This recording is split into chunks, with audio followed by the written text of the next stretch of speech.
ప్రకాశం పంతులు గారు municipal corporation చైర్మన్గా వారు ఇక్కడ బాధ్యతలు నిర్వహించడం జరిగింది. వారు స్థానికులు కాదు, వారు ప్రకాశం జిల్లా నుండి వచ్చి ఇక్కడ స్థిరపడి ఇక్కడ వారు మున్సిపల్ చైర్పర్సన్గా వారు బాధ్యతలు స్వీకరించారు.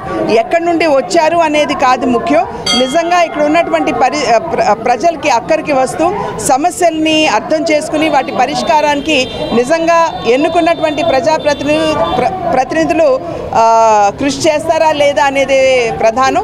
మనం చూసినట్లయితే ఇవాళ రాజమండ్రి రూరల్లో నిలబడి ఉన్నాం. మనం త్రాగటానికి పక్కనే గోదావరి పారుతున్నా కూడా ఇక్కడ త్రాగటానికి కూడా సరి అయినటువంటి నీరు లేదు, డ్రైనేజ్ పెద్ద ఇబ్బంది.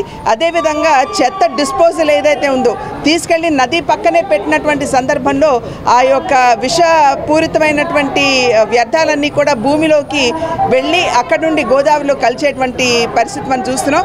పక్కనే మనకి ప్లాస్టిక్ ఇండస్ట్రీ ఉంది, అక్కడ నుండి వచ్చేటువంటి వ్యర్థాలు కూడా ఎటువంటి ట్రీట్మెంట్ లేకుండా గోదావరిలో వదులుతున్నటువంటి నేపథ్యం. గోదావరిని ప్రక్షాళన చేస్తామని చెప్పి కేంద్రం 50 కోట్ల రూపాయలు ఇచ్చినా కూడా నేటి వరకు ఆ పనులు ప్రారంభించినటువంటి నేపథ్యం ఇక్కడ. కనుక ఇక్కడే ఉంటున్నాం అని చెప్పి ప్రజల్ని మభ్యపెట్టి ఎన్నుకున్నటువంటి ప్రజాప్రతినిధులు మరి ఏ మేరకు ప్రజలకి న్యాయం చేస్తున్నారన్నది ఇక్కడ ప్రజలు ఖచ్చితంగా అర్థం చేసుకున్నటువంటి విషయం.